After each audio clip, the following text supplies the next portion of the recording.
حضرت حسن بصری رحمۃ اللہ تعالی علیہ اپنی توبہ کا واقعہ بیان فرماتے ہیں. وہ فرماتے ہیں کہ میں امیر کبیر شخص تھا، بہت امیر تھا، اور بصرہ کی گلیوں میں غریبوں کی خدمت کیا کرتا تھا. اچانک میں نے ایک حسین عورت کو دیکھ لیا اور میں اسے دیکھتا ہی رہ گیا. اس عورت نے مجھے کہا اما تشتہی، تجھے شرم نہیں آتی؟ میں نے کہا ممن، کس سے شرماؤں؟ اس نے کہا وہ جو آنکھوں کی خیانت کو دیکھتا ہے اور دلوں کے پوشیدہ رازوں کو جانتا ہے، تجھے شرم نہیں آتی؟ تجھے حیا نہیں آتی؟ کہا اس کا جملہ تو بہت بڑا تھا.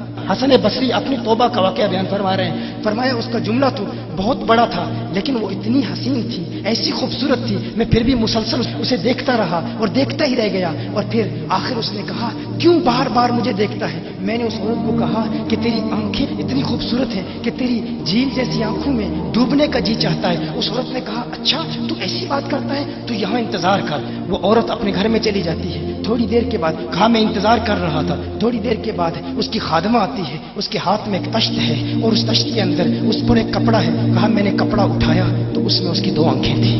اس نے اپنی 2 آنکھیں نکال کے اپنی خادمہ کو دے دی کہ اس کی وجہ سے اس کا دل دین سے دور ہوا ہے، مجھے یہ آنکھیں نہیں چاہیے. کہا اس پر ایک کاغذ تھا، کاغذ پر لکھا ہوا تھا مجھے ایسی آنکھوں کی ضرورت ہی نہیں جس سے ایک مرد فتنے میں مبتلا ہو جائے.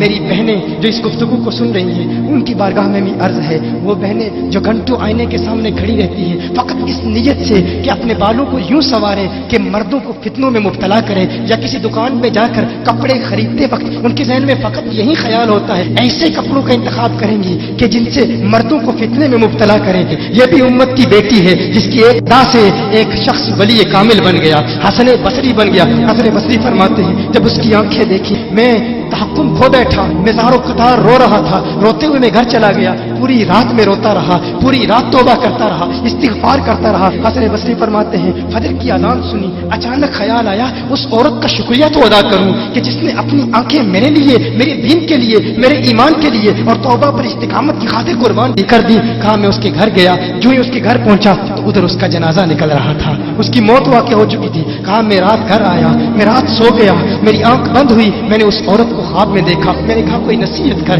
اس عورت نے کہا کہ جب تنہائی میں ہو اللہ کا ذکر کرتے رہو، اور جب صبح کرو تو استغفار کرو، شام کے وقت استغفار پڑھو. کہا میں نے اس وقت توبہ کر لی، ایک عورت میری توبہ کا سبب بنی، ایک عورت کی وجہ سے مجھے توبہ پر استقامت ملی. یہی حسن بصری. پھر وہ واقعہ بھی آتا ہے، وہ دور بھی آتا ہے، ان کا ڈر کتنا ہے، ان کا تقوی کتنا ہے، پرہیزگاری کتنی ہے. یہی حسن بصری. ایک دن ایک شخص نے حسن بصری رضی اللہ تعالی عنہ سے کہا ہے حسن بصری کیا آپ جانتے ہیں کہ جہنم سے جو شخص سب سے آخر میں جہنم سے نکالا جائے گا اور پھر یا حنانو یا منانو پڑھتا ہوا جہنم سے باہر نکلے گا. حسن بصری فرماتے ہیں کاش میں وہ شخص ہوتا، کاش میں وہ شخص ہوتا. کہا گیا کہ جو جہنم سے سب سے آخر میں نکلے گا، 1000 سال جہنم میں رہے گا، یا حنانو یا منانو بڑھتا ہوا جہنم سے باہر نکلے گا. کہا کاش میں شخص ہوتا. انہوں نے کہا حضرت آپ کیا فرما رہے ہیں کہ آپ جہنم میں جانا چاہتے ہیں؟ آپ تو بزرگ ہیں، اللہ کے ولی ہیں. کہا تم میری بات نہیں سمجھے، وہ جو جہنم سے نکالا جائے گا کم از کم نکلنے کی ضمانت تو ہے.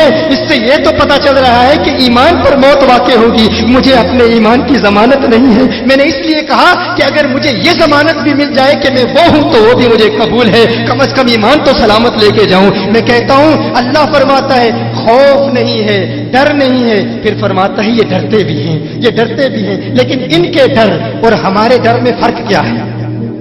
ان کے ڈر اور ہمارے ڈر میں فرق کیا ہے؟ وہ ایک سے ڈرتے ہیں، کسی دوسرے سے نہیں ڈرتے. فرق کیا ہے؟ وہ ایک سے ڈرتے ہیں، ایک سے ڈرتے ہیں، کسی دوسرے سے نہیں ڈرتے. ہم اس ایک سے نہیں ڈرتے، اسی لیے ہر ایک سے ڈرتے. یہ فرق. ہم اس ایک سے نہیں ڈرتے، اسی لیے ہر ایک سے ڈرتے ہیں.